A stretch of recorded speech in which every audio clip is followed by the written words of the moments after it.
بسم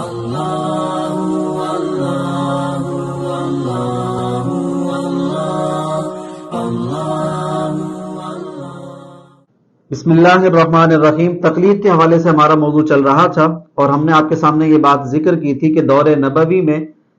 تقلید کا تصور نہیں تھا۔ دور نبوی میں صرف اتباع کا تصور تھا۔ نبی علیہ الصلوۃ والسلام سے صحابہ کرام مسئلے پوچھا کرتے تھے، علم لیا کرتے تھے اور اس پر عمل کر لیا کرتے تھے، وہی عقیدہ بنا لیا کرتے تھے۔ یہی معاملہ صحابہ کرام کے دور میں رہا کہ جو تابعین تھے وہ ان سے مسئلے معلوم کر لیتے تھے اور ان کو جواب ملتا وہ اس پر عمل کر لیا کرتے، عقیدہ بنا لیا کرتے تھے۔ تابعین کے بعد تبع تابعین میں بھی یہ سلسلہ رہا، رائج رہا، لیکن اس کے بعد پھر کچھ مسائل ایسے آئے کہ لوگوں میں اختلافات بڑھے، اہل علم حضرات میں کچھ اختلافات سامنے آئے، جس کی وجہ سے لوگوں کے دل و دماغ میں تصور تھوڑا کمزور ہوتا گیا، اور اس کی وجہ یہ بنی کہ ایک عالم کچھ کہہ رہا ہے، دوسرے سے کچھ پتہ چل رہا ہے، تو لوگ جو ہے نا وہ کمزور ہوتے گئے اور اپنے دل و دماغ میں ان کا یقین کامل نہیں ہونے لگا، کمزوری پڑتی چلی گئی۔ اس لیے ان کا ذہن یہ بننے لگا کہ بھئی ہمارا جس پر اعتماد ہے ہم صرف اس سے مسئلہ پوچھیں گے اور کسی سے مسئلہ نہیں پوچھیں گے۔ یہاں سے پھر بگاڑ پیدا ہونے لگا اور کئی سو سال تک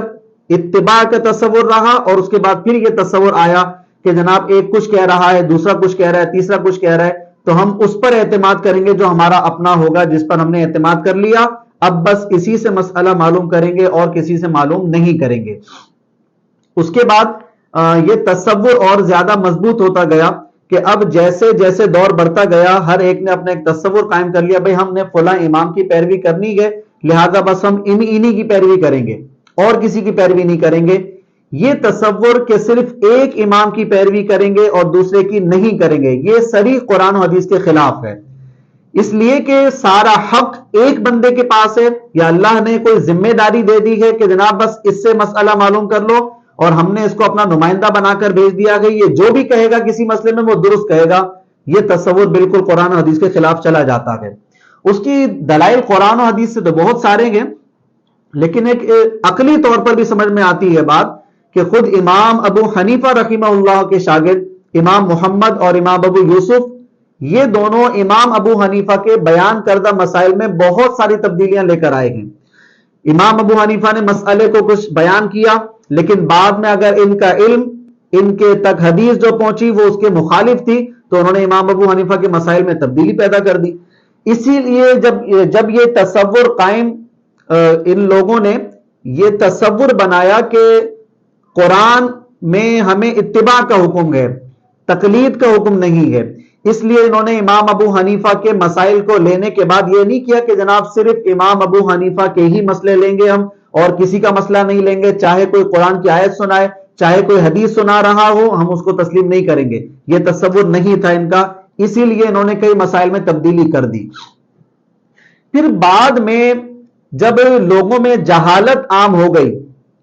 پھر علماء کرام نے یہ مسئلہ بیان کیا کہ ایک عام آدمی ہے جو عامی شخص کہلاتا ہے، بالکل نرا جٹ جاہل قسم کا ہوگا، اس کے لیے حکم یہ ہے کہ وہ مسئلہ معلوم کرے اور چپ کر کے عمل کر لے، چاہے وہ کسی حنفی عالم سے معلوم کرے، چاہے وہ کسی شافعی سے معلوم کرے، حنبلی سے معلوم کرے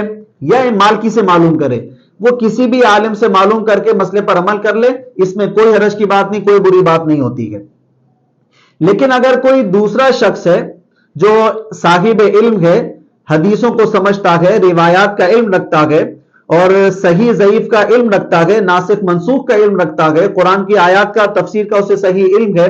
اگر اس کے پاس کوئی ایسا علم آتا ہے، کوئی روایت ایسی آتی ہے کہ لگتا ہے بھئی ہمارے امام نے، ہمارے بڑے نے جو بات بیان کی تھی، جو مسئلہ بیان کیا تھا، وہ اس طرح درست نہیں لگ رہا، اس کے مقابلے میں اگر وہ قرآن و حدیث کو فالو کرتے ہوئے اپنے امام کو چھوڑ دیتا ہے کسی مسئلے میں، تو اس میں کوئی بات نہیں، بلکہ یہ عین قرآن کے تصور کے مطابق ہے۔ اسی لیے ہر امام اپنے اجتہاد کے بعد، اپنے مسائل بیان کرنے کے بعد یہ بات کہہ کر گئے، سب کو اس کی ذمہ داری دے کر گئے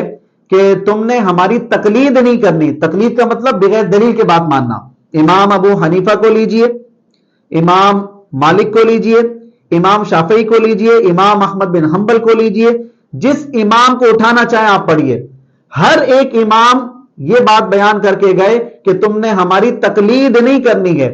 بلکہ خود علامہ شامی ایک جگہ پر یہ لے کر آئے کہ امام ابو حنیفہ نے ارشاد فرمایا کہ جب تک تمہیں اس دلیل کا معلوم نہ ہو جائے جس دلیل سے ہم نے یہ فتویٰ لکھا ہے، یہ مسئلہ بیان کیا ہے، یہ اجتہاد کیا ہے، جب تک تم اس دلیل تک نہ پہنچ جاؤ تب تک ہماری پیروی مت کرنا، ہمارے مسئلے کو چھوڑ دینا۔ یعنی تمام ائمہ کرام، ائمہ اربعہ ہو یا ان کے علاوہ ہو، وہ سب کے سب یہ بیان کر کے گئے کہ ہماری تقلید نہیں ہوگی، تقلید فقط ایک ذات کی ہوگی، رسول اللہ صلی اللہ علیہ وسلم کی، کہ آپ جو فرمائیں ہم اس پر من و عن عمل کر لیں گے اور اس میں کوئی شک شبہ نہیں ہوگا، اس میں کوئی چوں چرا نہیں کر سکتے۔ لیکن نبی علیہ الصلوۃ والسلام کے بعد کوئی بھی امام صاحب ہو،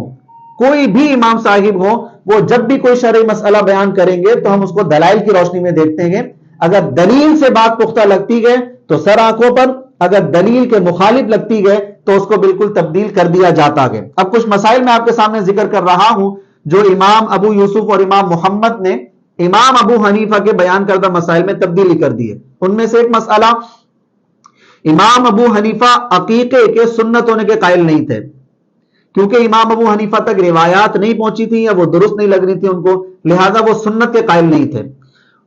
یہی مسئلہ بیان کرتے رہے ساری زندگی اور آپ اس دنیا سے تشریف لے گئے۔ اس کے بعد پھر ان کے شاگردوں تک وہ صحیح روایات جمع ہوئی، پہنچی امام محمد، امام ابو یوسف تک، تو انہوں نے مسئلے میں تبدیلی کی اور کہا کہ ہمارے امام ابو حنیفہ عقیقے کو سنت نہیں سمجھتے تھے، لیکن اب چونکہ صحیح روایت ہم تک آ گئی ہے لہذا اب ہم یہ مسئلہ بیان کرتے ہیں کہ عقیقہ کرنا سنت قرار پائے گا۔ اسی طریقے سے استسقاء، نماز استسقاء جو بارش طلب کرنے کے لیے نماز پڑھی جاتی ہے، وہ امام ابو حنیفہ کے نزدیک سنت نہیں تھی اور اس کا ثبوت کوئی نہیں تھا، لیکن ان کے شاگرد امام محمد، امام ابو یوسف، وہ بالکل اس بات کے قائل رہے کہ نہیں، صحیح روایات موجود ہیں لہذا نماز استسقاء سنت بنے گی، اور اگر کبھی ایسا مسئلہ ہو تو بالکل نماز استسقاء پڑھی جا سکتی ہے اور پڑھنا چاہیے۔ ان کا یہ موقف بن گیا۔ امام ابو حنیفہ کا موقف الگ، شاگردوں کا الگ، اس لیے کہ وہ اندھی تقلید، اندھی پیروی نہیں کرتے تھے۔ جس طرح آج ہمارے دور میں اہل علم حضرات بھی بس یہی نہیں جناب، حنفی علماء یہ کہتے ہیں، شافعی اس سے مسئلہ بہتر بتاتے ہوں، مالکی بہتر بتاتے ہوں، حنبلی بہتر بتاتے ہوں، ہمیں اس سے کوئی سروکار نہیں۔ ہمارا مسئلہ یہ ہے کہ احناف، امام ابو حنیفہ کے ماننے والے، ان کو فالوور جو مسئلہ بیان کرتے ہیں 1400 سال میں، ہم نے صرف وہی مسئلہ بیان کرنا ہے، دوسرا مسئلہ بیان نہیں کر سکتے۔ اس طرح کثیر مسائل ہیں جو ہمارے یہاں آج اہل علم حضرات ڈٹ کر بیٹھے ہوئے ہیں، ضد کر کے بیٹھے ہوئے ہیں، بحث و مباحثے میں لگے ہوئے ہیں، اور اس مسئلے میں تبدیل صرف اس لیے نہیں لے کر آتے، وہ کہتے ہیں کہ جناب ایک امام کی پیروی کریں گے، ایک امام کی پیروی لازمی ہے، اس پر قرآن و حدیث میں کوئی دلیل نہیں ہے، لیکن بس تھوڑی ضد بحث ہے، مباحثہ ہے، جس کی وجہ سے یہ مسئلہ ہو جاتا ہے۔ اب ہمیں کرنا یہ چاہیے کہ جب بھی اگر کوئی ہمیں دلیل ملے، ہم یہ دیکھیں کہ بھئی ٹھیک ہے، امام ابو حنیفہ ہوں، امام شافعی ہوں، امام مالک ہوں، امام احمد بن حنبل ہوں، امام اوزاعی ہیں، امام ثوری ہیں، بڑے بڑے مجتہد صحابہ کرام گئے، ان کے اگر دلائل مسئلے میں تبدیلی آ رہی ہے یا وہ کوئی ایسا مسئلہ بیان کر رہے ہیں جو ہمارے امام کے بیان کردہ مسئلے کے مخالف ہے، ان کی دلیل زیادہ مضبوط لگ رہی ہے تو بالکل اس کو فالو کر لینا چاہیے۔ تو یہ ہٹ درمی نہیں ہونی چاہیے کہ بس ایک امام کی پیروی کرنی ہے۔ کبھی بھی کسی نے ایک امام کی پیروی کو لازمی قرار نہیں دیا۔ عامی شخص ہے، اس کے لیے حکم یہ ہوتا ہے کہ تم بس عالم سے مسئلہ معلوم کر لو، آگے چول چرا نہ کرو، دلائل معلوم نہ کرو اور اس مسئلے پر عمل کر لو۔ لیکن جو پڑھے لکھے حضرات ہیں، جیسے درس نظامی کیے ہوئے ہوتے ہیں، عالم بنے ہوئے ہوتے ہیں، اہل علم ہوتے ہیں حضرات، ان کے لیے حکم نہیں ہے کہ جناب بس امام ابو حنیفہ نے جو کہا یا فلاں امام نے جو کہا بس اس پر عمل کر لو، ایسا نہیں ہے، بلکہ دلائل کی روشنی میں ہمیں قرآن و حدیث کو دیکھنا ہوتا ہے، کیونکہ ہمارا مرکزی نقطہ اتباع رسول صلی اللہ علیہ وآلہ وسلم کے، اتباع رسول سے ہٹنے کا معاملہ خراب ہو جاتا ہے۔ اتباع رسول تک ہمیں امام مالک پہنچا دیں، وہ بھی ہمارے امام، اتباع رسول تک ہمیں امام احمد بن حنبل پہنچا دیں، وہ بھی ہمارے امام، امام شافعی پہنچا دیں، وہ بھی ہمارے امام، امام ابو حنیفہ پہنچا دیں، وہ بھی ہمارے امام، اور کوئی قدغن نہیں ہے کسی کے دل میں، یا کوئی اختلافات ایسے نہیں تھے جو آج بناؤ چڑھاؤ کر کے بیان کیے جاتے ہیں۔ تو ایک حصہ تو یہ ہو گیا کہ یہ خود اپنی زندگی میں تقلید کا منع کر کے گئے کہ اندھا دھند پیروی نہیں کرنی، دلائل سے بات کرنی ہے، دلائل اگر ہمارے مخالفت میں جا رہے ہوں تو ہمارا مسئلہ بیان کردہ چھوڑ دینا، یہ سارے امام بیان کیے کر کے گئے. اسی طرح ایک اور مسئلہ ذہن میں رکھیے، مسئلے بہت سارے ہیں. مفقود الخبر کا مسئلہ ہے، جو شخص غائب ہو جائے اور اس کی بیوی پیچھے اکیلی رہ جائے تو اب یہ کب تک اس کا انتظار کرے گی. ایک مسئلہ یہ بھی امام ابو حنیفہ کا الگ ہے، دیگر ائمہ کرام کا الگ ہے، اور اس مسئلے کو بھی چھوڑ دیا گیا ہے. اسی طریقے سے تشہد میں انگلی اٹھانے کا معاملہ ہے، امام ابو حنیفہ بالکل اس کو سنت قرار نہیں دیتے کہ تشہد میں جو آپ لوگ انگلی اٹھاتے ہیں اور یہ اشارہ کرتے ہیں انگلی سے دعا کا، یہ امام ابو حنیفہ کے نزدیک کوئی سنت نہیں ہے، کوئی طریقہ کار نہیں ہے. ان کے دیگر شاگرد آئے، انہوں نے یہ بات تسلیم کی، ان تک روایات پہنچی، انہوں نے کہا کہ بالکل تشہد میں انگلی سے اشارہ کرنا یہ بالکل سنت قرار پاتا ہے. دیکھیے امام ابو حنیفہ کے بیان کردہ مسئلوں میں تبدیلی کر دی علماء نے، تو اگر آج بھی آپ کو لگتا ہے، اہل علم حضرات کو، ہر بندے کو نہیں، جس نے کئی کتب کا مطالعہ کیا ہو، وہ تخریج کو، اصحاب تخریج علماء کو جانتا ہو، مذہب مجتہد فی المذہب علماء کو جانتا ہو، ان کو انہوں نے پڑھا ہوا ہو، قرآن کا صحیح مطالعہ کیا ہو، حدیث کا صحیح مطالعہ کیا ہو، جن کی گہری نظر ہو قرآن و حدیث پر، وہ اگر مسئلے میں تبدیلی کرنا چاہیں اور وہ کوئی مسئلہ دیکھیں اپنے دور کے اندر کہ یہاں پر معاملہ صحیح نہیں لگ رہا ہے، ہمیں دوسرے قول امام کے قول پہ جانا پڑے گا، یہاں پر دلیل زیادہ مضبوط ہے، تو بالکل کر سکتے ہیں، اس میں کوئی مسئلہ نہیں ہے. تو یہ ہمیں مثالیں مل جاتی ہیں اس کے اندر. یہی بات کئی علماء کرام اس بات پر رو کر گئے اور انہوں نے اپنے غم کا اظہار کیا کہ نہ جانے یہ مسئلہ امت میں کہاں سے آ گیا کہ امام معین کی پیروی کرنی ہے، دوسرا آگے آپ کو کچھ بھی بیان کر رہا ہو آپ بس امام معین کی پیروی کیے جائیں. یہ بالکل تصور قرآن کے مخالف ہے. اس کی وجہ ایک اور بھی ہے. قرآن پاک میں ارشاد فرمایا، جب مشرکین سے، کفار سے، یہود و نصارہ سے کہا جاتا تھا کہ وَإِذَا قِيلَ لَهُمْ تَعَالَوْا إِلَى مَا أَنزَلَ اللَّهُ وَإِلَى الرَّسُولِ، کہ جو اللہ رب العزت نے نازل کیا گئے ان احکامات کی طرف آؤ، اپنے رسم و رواج، اپنی عادات، اپنے باپ دادا کے تصور پہ مت جاؤ، اور جو رسول فرما رہے ہیں اس کی طرف آؤ. ما انزل اللہ، جو رسول ہوا گئے، یعنی جو اللہ نے رسول کی طرف نازل کیا گئے اس کی طرف آؤ. جب یہ بیان کیا جاتا تھا تو ان کا جواب ہوتا تھا قالوا ما وجدنا علیہ آبانا، قالوا ما الفینا علیہ آبانا، نہیں ہم نے تو اپنے بڑوں کو دیکھا ہے، باپ دادا کو دیکھا ہے، بڑوں کو دیکھا گئے، بزرگوں کو دیکھا گیا اس پر عمل کرتے ہوئے، یہ مسئلہ بیان کرتے ہوئے، ہم اسی پر رہیں گے، ہم اپنے آپ میں تبدیلی نہیں لے کر آ رہے. اللہ رب العزت نے ارشاد فرمایا اولو کان آباؤہم لا یعقلون شیئا ولا یہتدون، تمہارے باپ دادا کسی چیز کی سمجھ نہیں رکھتے، کوئی عقلی بات نہیں کر رہے ہیں، دلائل سے بات نہیں کر رہے ہیں، پھر بھی تم ان کی پیروی کیے جاؤ گے. تو یہ خاص طور پر اللہ نے تقلید کی تو جڑی کاٹ دی گئی، تقلید تو ہو ہی نہیں سکتی ہے. تقلید مطلب بغیر دلیل کے بات کو تسلیم کر لینا اور اس پر عمل کرنا شروع کر دینا، یہ تقلید کہلاتی ہے. اللہ رب العزت نے اس کو بالکل جڑ سے ختم کر دیا. ما وجدنا علیہ آبانا، وہ کہتے تھے اولو کان آباؤہم لا یعقلون، کوئی عقلی بات نہیں کر رہے، کوئی دلائل کی بات نہیں کر رہے، تمہارے باپ دادا نے کہا تم نے چپ کر کے سن لیا، اسی پر لگے رہو، عمل کرتے رہو. ایسا تو نہیں کرنا چاہیے، یہ بالکل قرآن کے مخالف چلا جاتا ہے. اسی طرح دوسری جگہ اللہ نے فرمایا اولو کان الشیطان یدعوہم الی عذاب السعیر، یعنی تم ہمارے نازل کردہ کے پاس نہیں آ رہے، جو ہم نے احکامات دیے گئے، جو ہمارے رسول نے احکامات بیان کیے تم اس کی طرف نہیں آ رہے. اولو کان الشیطان یدعوہم، تو کیا شیطان تمہیں جہنم کی طرف بلائے تم بھی ہماری طرف نہیں آؤ گے اور اپنے باپ دادا کے کہنے پہ چلتے رہو گے؟ تو اس لیے ہاں یہ تصور کہ نہیں ہمارے بڑوں نے جو کہہ دیا ہم بس اسی پر رہیں گے، کیا مطلب؟ اس بڑے کی ذمہ داری کو اللہ نے لے رکھی ہے. قرآن میں کہیں آیا ہے کہ نہیں ان کی پیروی کر لو، یہ بالکل معصوم ہے، انہوں نے جو مسئلہ بیان کیا وہ بالکل درست،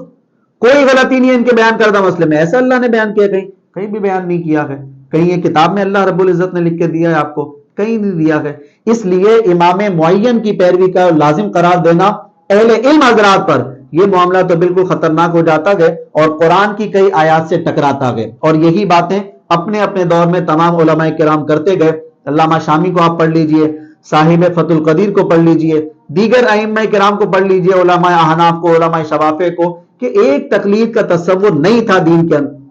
تقلید کا تصور نہیں تھا دین میں، یا ایک امام معین کی تقلید کا تصور نہیں تھا. ہاں ایک شخص کے لیے ہے جو بالکل عامی شخص ہے، جو دلائل پر بات نہیں کر سکتا، صحیح غلط میں فیصلہ نہیں کر سکتا، اور جس کے پاس علم اتنا نہیں ہے تو وہ بڑے علم والے پر کیسے اعتراض کر سکتا ہے، یہ مسئلہ تھا بس. لیکن ہر اہل علم کو اس میں ڈال دینا اور دروازہ بالکل بند کر دینا کہ نہیں جناب آپ امام ابو حنیفہ سے ہٹ ہی نہیں سکتے، تو یہ بات بالکل صریح قرآن حدیث کے خلاف ہو جائے گی اور علماء کرام اس کا انکار کر کے گئے ہیں۔ اسی طرح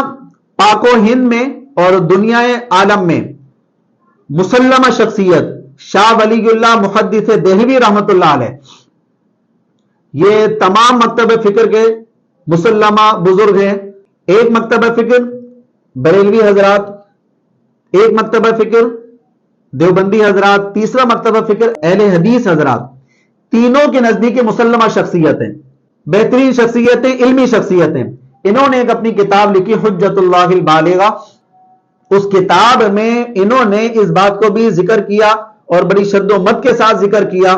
کہ یہ جو ایک امام کی تقلید کا تصور ہمارے یہاں شروع ہو گیا ہے یہ بالکل غلط بات ہے، اور انہوں نے پورا تصور قائم کیا، پوری بات بیان کی، پوری ہسٹری بیان کی کہ یہ بات چلی کہاں سے تھی اور ایک تقلید پر کہاں پر آ کر رکی، زمانے میں جو اختلافات پیدا ہو گئے تھے وہ ساری انہوں نے حجت اللہ البالغہ میں بیان کی ہے۔ یہی بات اللہ رب العزت سورہ توبہ کی آیت نمبر 31 میں بیان فرما رہا ہے۔ جو یہود و نصارہ تھے ان کے علماء ایسا کام کیا کرتے تھے، اور وہ یہ کام کیا کرتے تھے کہ ان کی کتاب میں اللہ نے جو کچھ نازل کیا ہوتا اس کو سائڈ میں کر دیتے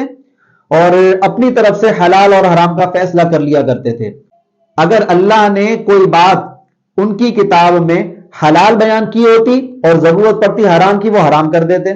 کوئی بات حرام کی ہوتی ان کا دل کرتا وہ اس کو حلال سمجھ لیا کرتے تھے، جو بھی بندہ آتا اس کے مطابق فتوے کو تبدیل کر لیا کرتے تھے، یہ تصور ان کے یہاں موجود تھا۔ اللہ رب العزت نے یہ بات ارشاد فرمائی، رسول اللہ صلی اللہ علیہ وسلم اس آیت پاک کی تلاوت فرما رہے تھے، اتخذوا احبارهم ورهبانهم اربابا من دون اللہ۔ اللہ رب العزت فرماتا ہے اتخذوا احبارهم ورهبانهم اربابا من دون اللہ، یہود و نصارہ نے اللہ کو چھوڑ کر اپنے علماء کو رب بنا لیا تھا۔ رب بنانا کیا ہے اس کی وضاحت آگے آ رہی ہے، انہوں نے رب بنا لیا تھا اپنے جو ان کے علماء تھے، صوفیاء تھے، جو بھی ان کے بزرگ تھے تو جن پر وہ اپنا دین کا اعتبار کیا کرتے تھے، اللہ فرماتا ہے کہ انہوں نے اپنے احبار کو اور رہبان کو، اپنے علماء کو، صوفیاء کو رب بنا لیا۔ اب اللہ کو چھوڑ کر رب بنا لیا، یہ تو شرک ہے۔ رسول اللہ صلی اللہ علیہ وسلم اس آیت پاک کی تلاوت فرما رہے تھے تو عدی بن حاتم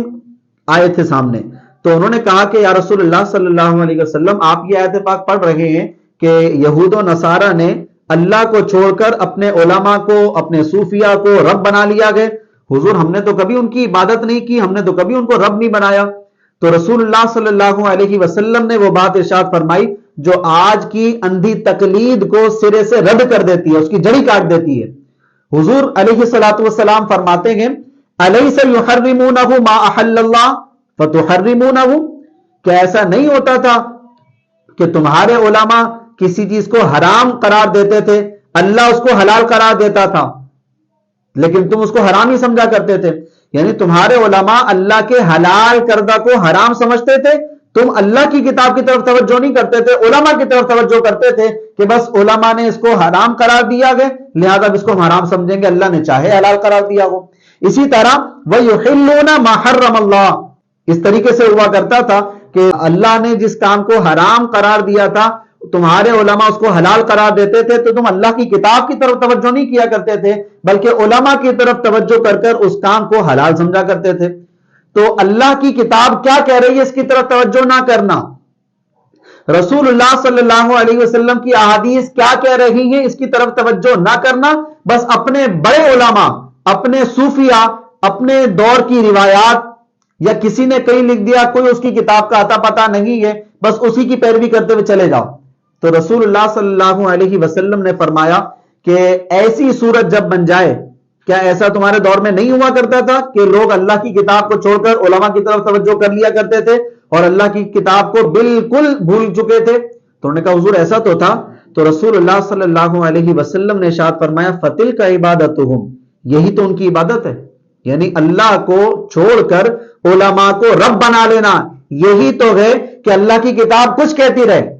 لیکن تم نے اپنے بڑے علماء کی بات ماننی ہے، صوفیاء کی بات ماننی ہے، چاہے ان کی بات تمہاری کتاب کے خلاف جا رہی ہو لیکن تم نے اپنے علماء کو بڑا کرنا ہے۔ آج بھی یہ تصور ہمارے یہاں بہت زیادہ موجود ہے، قرآن کے کئی واقعات قرآن کے مخالف ہو رہے ہوتے ہیں لیکن نہیں سن رہے ہوتے, نہیں سمجھ رہے ہوتے اور اس کو بیان کیے چلے جا رہے ہیں. بہت سارے مسائل ایسے جو قرآن کی مخالفت پر گئے لیکن چونکہ وہ جاری ہو چکے ہیں, رائج ہو چکے ہیں اور اس پر اہل علم حضرات دلائل دیے چلے جا رہے ہیں قرآن کے مخالف, تو اب کیا کریں؟ تو یہ بہت صورتحال گمگیر ہو جاتی ہے, پرابلم میں آ جاتی ہے. ایسا نہیں کرنا چاہیے. ہم پابند ہیں اللہ کے اور اس کے رسول صلی اللہ علیہ وآلہ وسلم کے. اگر دوسرا کوئی ہے تو وہ رسول اللہ کی اطاعت میں جا کر اگر کوئی بات ہمیں بتاتا ہے تو سر آنکھوں پر. اگر اس کی بات پتہ لگتا ہے کہ جناب یہ مخالف میں جا رہی ہے, حضور کے مطابق نہیں جا رہی ہے, تو ہم کیسے اس کی بات کو تسلیم کر لیں, اسے کیسے بڑا بنا دیں؟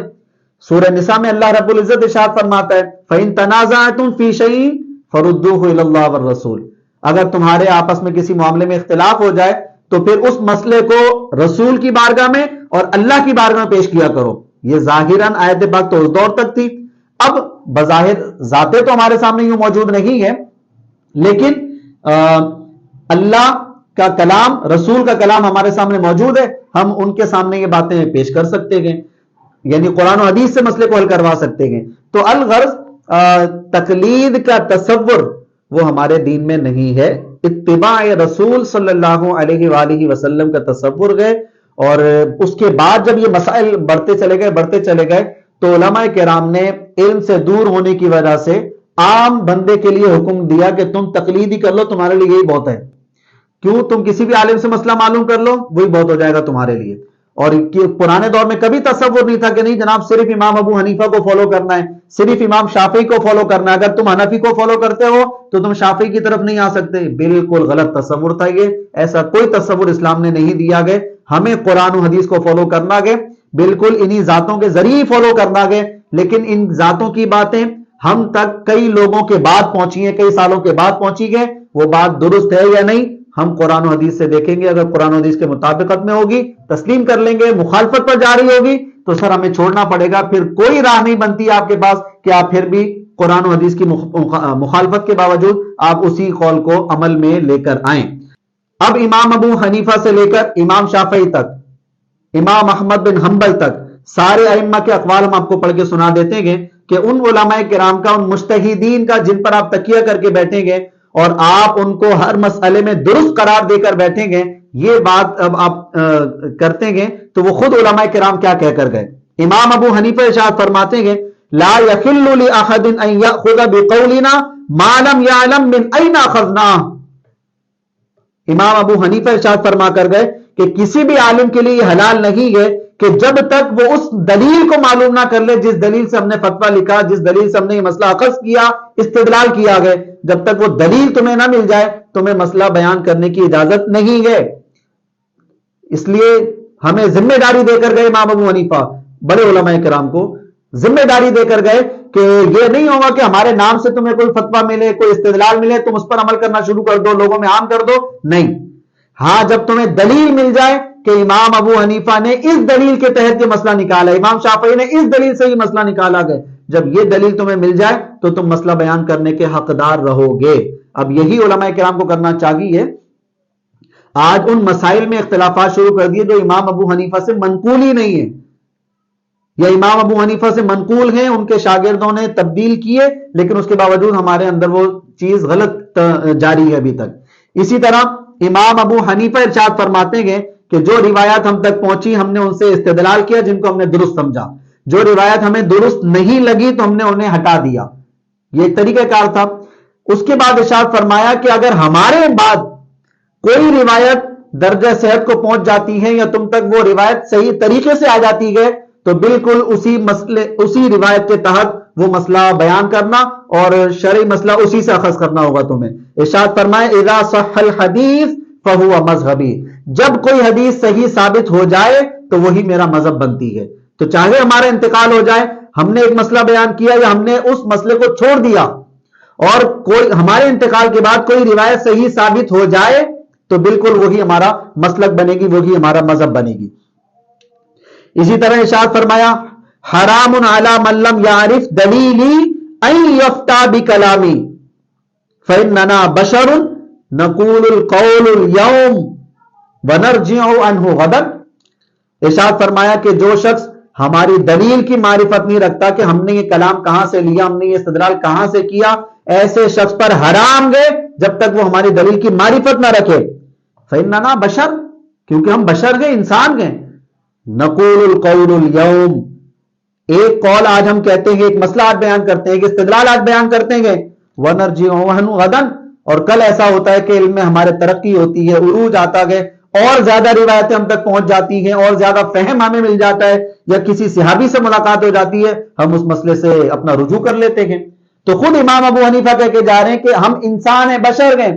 آج ایک مسئلہ بیان کر رہے ہیں، ممکن ہو غلط ہو جائے، کل پھر اس مسئلے سے تبدیلی کر لیتے ہیں، رجوع کر لیتے ہیں۔ تو خود امام ابو حنیفہ یہ کہہ کر گئے۔ اسی طرح فرمایا اذا قلت قولا يخالف کتاب اللہ تعالی وخبر الرسول، فرمایا کہ ہمارا کوئی بھی قول، ہمارا کوئی بھی مسئلہ کتاب اللہ کے اور سنت رسول کے مخالف ہو، فترکوا قولی، تمہارے قول کو چھوڑ دینا۔ اسی طرح ان کے بعد امام مالک ارشاد فرماتے ہیں انما انا بشر اخطئ واصیب، فرمایا کہ ہم انسان ہیں، بشر ہیں، خطا بھی کرتے ہیں، درست بھی کہتے ہیں، کیونکہ بشر ان دو راستوں کے بیچ میں ہی چلتا ہے ہمیشہ۔ کبھی بھی درستگی کمال درجے کی، مکمل درجے کی بشر کے پاس نہیں آ سکتی ہے، چونکہ اللہ سے تعلق نہیں، وہ وحی کا سلسلہ نہیں ہے۔ ہاں رسول اللہ صلی اللہ علیہ وسلم وہ بشر ہیں جن کے پاس ہر درستگی کی صحت تھی، دلیل تھی، کیونکہ اللہ سے وحی تھی، اللہ کی وحی کی طاقت تھی۔ تو انہوں نے کہا کہ انما انا بشر اخطئ واصیب فانظروا فی رأیی فکل ما وافق الکتاب والسنہ فخذوہ وکل ما لم یوافق الکتاب والسنہ فاترکوہ۔ ارشاد فرمایا کہ ہم ایک بشر ہیں، کبھی درست کہتے ہیں، کبھی خطا پر کہتے ہیں، تو ہماری رائے کو ذرا غور و فکر سے دیکھ لینا، ہر وہ بات جو کتاب و سنت کے مطابق ہو، موافق ہو، تسلیم کر لینا، اور جو بات قرآن و سنت کے مخالفت میں چلی جائے فاترکوہ، تو اسے ہٹا دینا، ترک کر دینا۔ امام مالک بھی یہ ارشاد فرما کر گئے۔ اسی طرح امام مالک ارشاد فرماتے ہیں وقال ليس احد بعد النبي صلی اللہ علیہ وسلم الا ويؤخذ من قوله ويترك الا النبي صلی اللہ علیہ وسلم، وہ ارشاد فرماتے ہیں کہ نبی کے بعد کوئی ایسا شخص نہیں ہے کہ جس کا ہر قول درست ہو، بلکہ نبی کے علاوہ ہر ذات ایسی ہے کہ اس کا بعض قول درست ہوں گے، بعض قول درست نہیں ہوں گے۔ تو یہ خود امام مالک ارشاد فرما کر گئے۔ اسی طرح امام شافعی ارشاد فرماتے ہیں، وہ بھی اپنے دور میں یہ بات فرما کر گئے۔ ارشاد فرمایا فمہما قلت من قول او اصلت من اصل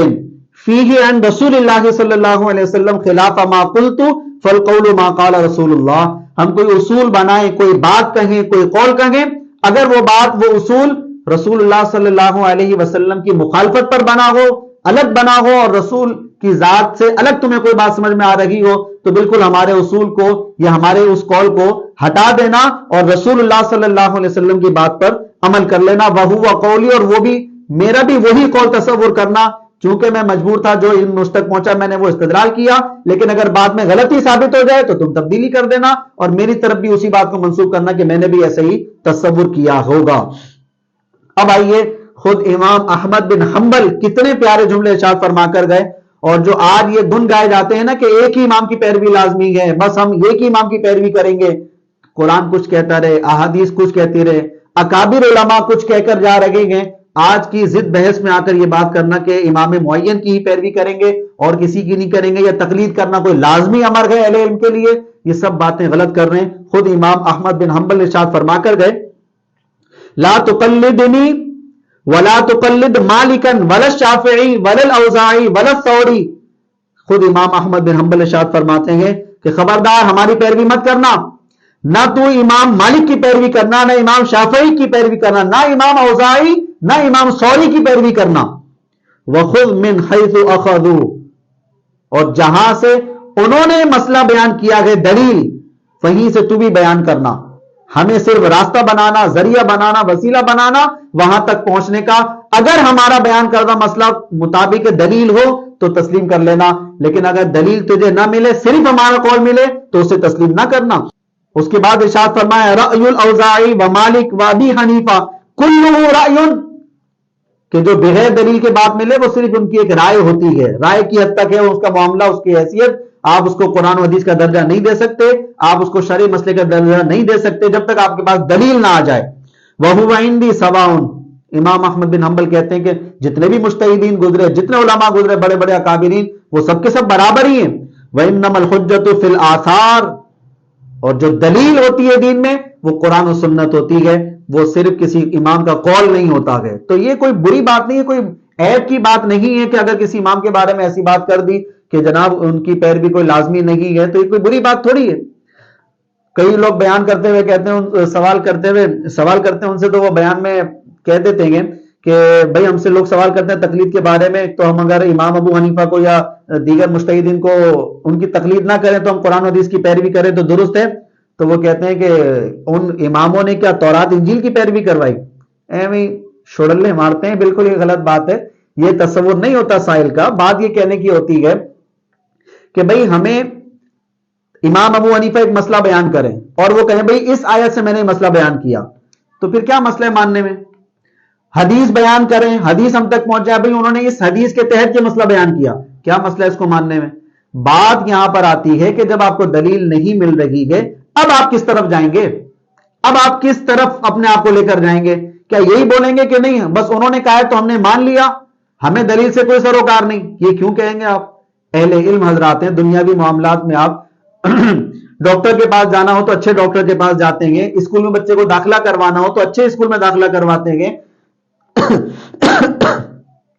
ہزاروں کام آپ کے جو ہے نا وہ چھان بین کر ہوتے ہیں، تو دین چھان بین کر کیوں نہیں ہوگا؟ اپنے آپ کو بالکل لو لیول پر کیوں لے کے جاتے ہیں آپ؟ یہ تصور غلط ہوتا ہے، اور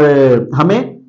بالکل ان اماموں کے ذریعے ہی رسول اللہ صلی اللہ علیہ وسلم تک پہنچنا ہے، لیکن دلائل کے ذریعے۔ وَتَعَلَّمْ كَمَا تَعَلَّمْنَا، تم بھی سیکھو جس طرح ہم نے سیکھا ہے۔ لَا تُقَلِّدْ فِي دِينِكَ الرِّجَالِ، فرمایا کسی انسان کی پیروی نہیں کرنا، اپنے تقلید نہ کرنا اپنے دین کے اندر، کیونکہ وہ غلطیوں سے معصوم نہیں ہوتے ہیں۔ تقلید نہیں کرنا، تقلید کا انکار کر رہے ہیں، تقلید مطلب بغیر دلیل کے بات کو تسلیم کر لینا، کسی کی پیروی تقلید نہیں ہے۔ رسول اللہ صلی اللہ علیہ وسلم کی بات تھی کہ حضور جو فرمائے بس وہ تسلیم، اس کے علاوہ کوئی چون چرا نہیں ہو سکتی، بالکل حق بات ہے۔ لیکن ان کے بعد رسول اللہ صلی اللہ علیہ وسلم کی ذات کے بعد ہر شخص جب بھی کوئی مسئلہ بیان کرے گا تو وہ پابند ہے ہمیں دلائل دینے کا، اگر دلائل دیتا گئے، سر آنکھوں پر دلائل نہیں دیتا تو بالکل ہمیں اسے چھوڑنا پڑے گا۔ محترم خواتین و حضرات سامعین، بات دراصل یہ ہے کہ یہ موضوع ہمارے دور میں بہت زیادہ خراب ہو چکا ہے، اور ایک فطرتاً بات ہے کہ ہم نے دین میں پیروی کرنی ہے قرآن کی اور رسول اللہ صلی اللہ علیہ وسلم کی، ہم ان کے احکامات کو تسلیم کرتے ہیں، بالکل ائمہ کرام کے ذریعے ہی تسلیم کریں گے، کوئی اس میں دوسری رائے نہیں ہے۔ فرق صرف یہ آتا ہے کہ دلائل کے ذریعے کریں بغیر دلائل کے، تو تقلید دین میں جائز نہیں ہوتی، صرف ایک بندے کے لیے معاملہ ہوتا ہے جو بالکل زیرو پہ کھڑا ہے، جس کا کوئی علم سے تعلق نہیں ہے، وہ تقلید کر لے تو کر لے، اس کے لیے کوئی مسئلہ نہیں ہے، کسی سے بھی مسئلہ معلوم کرے اور عمل کر لے، اسے کوئی حاجت نہیں ہوتی کہ یہ دلیل میں کیا ہے، کمزور ہے، مضبوط ہے، میرا امام کیا کہتا ہے، فلاں امام کیا کہتا ہے، اس میں کوئی اس کو جانے کی ضرورت نہیں ہوتی۔ ہاں جو دیگر ہیں اہل علم حضرات، ان کے لیے تقلید حرام ہو جاتی ہے کہ بس ان کے امام نے ایک بات کہی، دوسرا دلیل سے کر رہا ہو، چاہے وہ آپ کے دلیل آپ کے مخالفت میں جا رہی ہو دلیل، لیکن آپ پھر بھی کہیں گے نہیں میں نے اپنے امام کی پیروی کرنی ہے، دوسرے کی نہیں کرنی ہے، تو یہ بات بالکل غلط ہو جاتی ہے۔ اس ہٹ درمی سے، اس بحث سے، اس مباحثے سے ہمیں باہر آنا پڑے گا، ہمیں اسلام کی طرف آنا پڑے گا، اور یہ جھگڑے ختم کرنے پڑیں گے کہ جناب یہ معاملات اتنے خراب کر دیے گئے ہیں کہ آج اتنے ضد بحث ہو رہی ہے کہ اسی پر مرتے چلے جا رہے ہیں، اور ایک دور گزرتا چلا جا رہا ہے۔ اللہ تعالیٰ ہم سب کو سمجھنے کی توفیق عطا فرمائے۔ وآخر دعوانا ان الحمد للہ رب العالمین۔